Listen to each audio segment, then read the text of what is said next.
What's good? It's your boy Jay Spruill.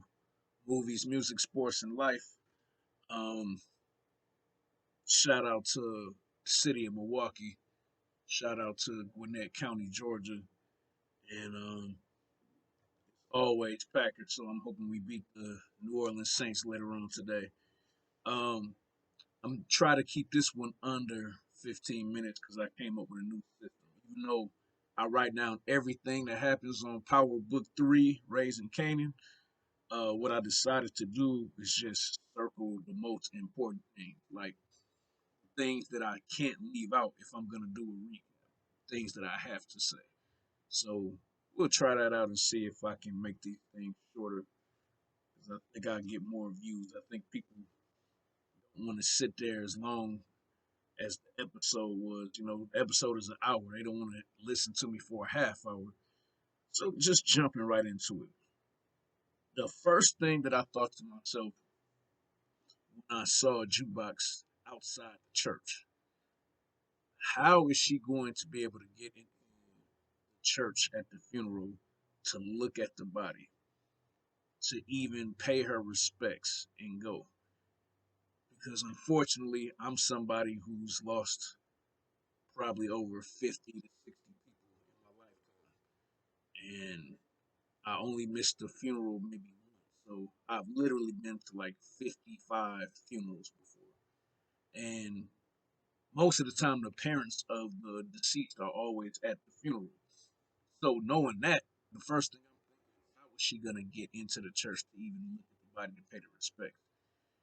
And as sure as I was thinking that, the dad, always the reasonable one, tries to tell Juke you just can't be here, and then the mom starts going off. Get out of here. I respect Kanan so much for the fact that you may just see us as some Negritos, inside of this building, but man, my cousin loves your daughter. You know what I'm saying? So I know that's not lost on dad. I know it's lost on mom. So very sad that she didn't even get a chance to actually see Nicole's dead bodies. That's very sad. I'll get to this real quick. I made a prediction when I saw that Rock was lined up on the preview. I knew it could be only one of three people. Either she was going to pop Detective Howard for forcing her to do something about Kanan. It was going to be Marvin for the blue top fiasco. She felt she had to take him out. Or it was going to be Poppy. I can't even remember his name. The one she called Poppy. And I mean, that was as soon as she spilled the coffee in his lap at breakfast. It was like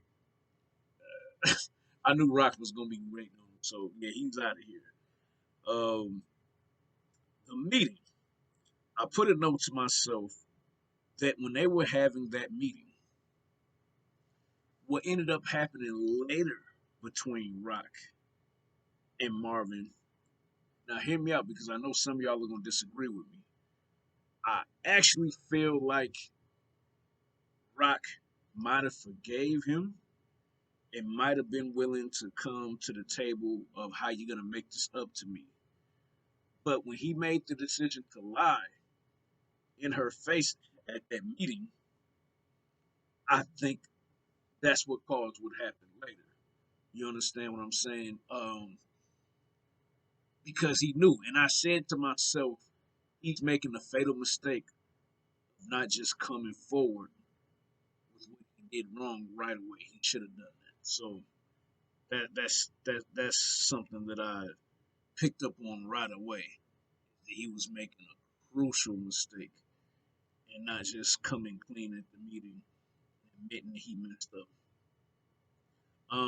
Next thing, Unique blames it on Rock and says, "Call my people from upstate." So there's really only two places upstate where you're gonna get soldiers from in New York: Buffalo and Syracuse. You know, the only other place where black people are in New York is Long Island, Staten Island. You know where Wu Tang is from, and then of course the city and the five boroughs. So, not to get too deep in that, y'all might get bored off that, but that's just the way my mind works. That if you're talking about upstate, yeah, it's the United States. All of us as black people, we're really concentrated in certain places, and it doesn't matter if it's New York, Massachusetts, Wisconsin, where I'm from, even Georgia. You know what I mean? All the black people living in Atlanta, in Gwinnett, Savannah, Macon, Albany. But you take away those metropolitan areas, and we don't really be there like that. So the next thing, the tip from the blue top users leads to little Rob getting arrested. And Detective Howard, I also kind of think he's playing a dangerous game because he's always telling his partner, like, you're not black, so you're not connected to the streets like I am. But he has to understand that when he's constantly giving people passes in the world of the cops, in their world, the way their mind works, only reason you can be given so many passes is because you're on their side, you know. So she gave him up once he snitched on Kanan because he was concerned, he wants to protect Kanan so he can get that kidney, and B, he knows this is much more valuable to have leverage against Rock than some dude that was working under Marvin. Um, the next thing, the meeting when Lulu goes into the meeting with Crown, and Crown is trying to reason with Lulu. Dude said point blank, "I ain't no bank man, and you need leverage." I use the remote control. No guns and ammunition is being displayed on movies, music, sports, and life with Jay Spruill. He said you need leverage to negotiate. So him pulling out the act right is letting him know you're not even built like that. You're not even built like when I up, you also gonna up. It's because you don't keep it on you. That's who you are. So not only are you not hood, not gangster enough to pull one back out on me, but you're not even paying me back. You don't have enough money to pay your staff, to pay for our operation, and you're getting it from me. So that's a double negative. And then he says something very powerful. I'm not sure how many of y'all caught this. What did I say right here? Oh, either way, something is going on in this paper. And for my people at home that did catch it the first time, I'll still break it down for the people who didn't catch it. Notice basically saying either you're gonna take an ink pen and sign this paper with ink, or it's gonna be red blood splatter on this contract. So either blue or black ink or red blood splatter. You choose. So I thought that was a pretty powerful scene. So now we come to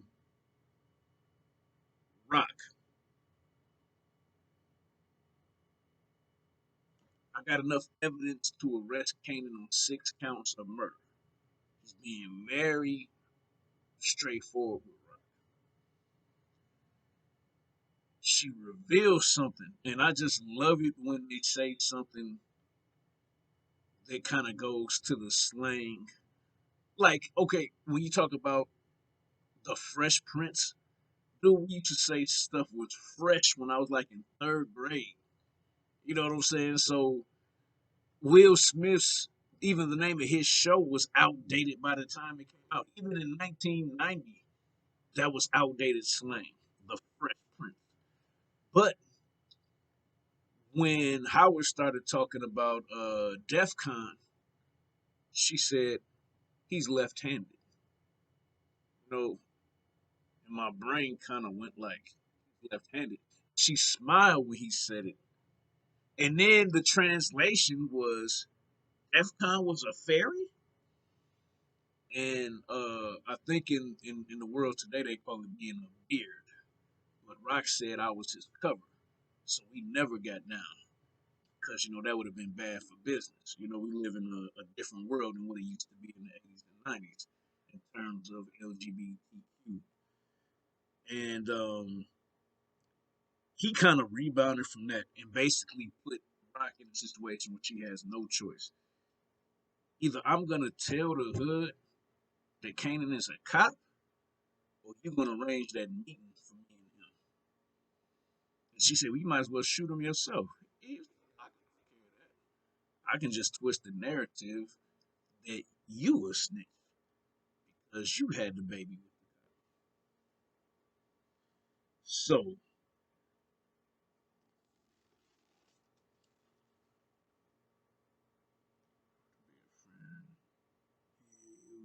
oh, so now we get to the meeting that mom has with Kanan when she called him Elijah Stark.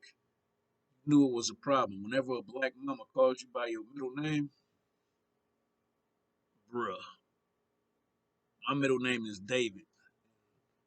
Lucky for me, I must not piss my mom off that often because she never said David too often. But she had to smack fire out of Kanan. I'm talking about she. I was like, yeah, yeah. I don't know why I get hyped when mothers smack their sons on TV shows. I always get excited, man. That's very weird. It's usually because the son or daughter said something that deserved them getting that face rocked. He tried to say it's your fault. Then she had to straight up tell him, I killed Wiz. And it was so powerful when she said this because really she's saying I gave the order. But it was either you or him, and I chose you. And I know she wants to kill Kanan right now, or she wants to just send him upstate away from the hood. But she's just at her wits' end because she is. Other than killing her son, she don't really have a way to discipline him. He's never gonna listen. So even though Kanan was devastated, she gave him the real. So now we come to a powerful scene. When she picked up the 2x4, I knew that Rock was not going to beat Marvin to death with the 2x4. It's not just because Marvin's stronger than her. I knew what it was. She's hitting him with the 2x4 to express just how done she is with him. Just that her frustration was off the charts. And he took it because she knew why she was hitting him. So he finally came clean. And in the Catholic Church, it started back in, I believe, the 1800s. There's a process called excommunication. Excommunication pretty much means that you're going downstairs with the demons because you can't get into heaven because the church is done with you. So in that way, it's almost worse than killing you when the Catholic Church says, you can have no parts of us and we have no parts of you. And I got a little teary eyed because I know that Rock wanted to cry, but she has to show strength that she was excommunicating her little brother. But it was just too much. Like, I'm done with you. I never want to see you again. Next note I put Nicole's dad is a good dude. Like he didn't yell at jukebox when she was sitting up in there, even though the police eventually came. Um, Nicole's dad know that she loved that girl. You know what I mean? And he has what we call in the social work field empathy. That empathy for her. Let me get down so I can make sure I stay under 20 minutes. Joaquin wasn't very impressed with what Rock was talking about. Then all the guns came out. Yeah, I want to hear. I'm interested in what your conversations with Detective Howard are about. Rock is very smart. Let them know, yeah, I was the one who popped Poppy. So why would I pop your brother-in-law and then go snitch on you? Um, Very powerful. I've always been praising Jukebox of how mature she is as a young lady. And when she looked at Kanan and said, I don't that Nicole died, she said, I blame Queens. You know, I feel that way about Milwaukee sometimes. I feel that way about the east side and the southwest side of Atlanta. It's just it's just so violent and so senseless the things that we do in the inner cities of our communities that you just feel tired, man. You get tired of blaming people. You get tired of all the dysfunction that we grew up around if you are black and came from the inner city. And then the final thing, and I'm out of here. I might be done in 17 minutes, shorter than I wanted to. Lulu says, I'm off tonight, right? And in the literary world, that's what's known as foreshadow. Because, yeah, he's off for good. You don't survive smoke inhalation at that level. Rest in peace, Lulu. Jay Spruill. See y'all next week.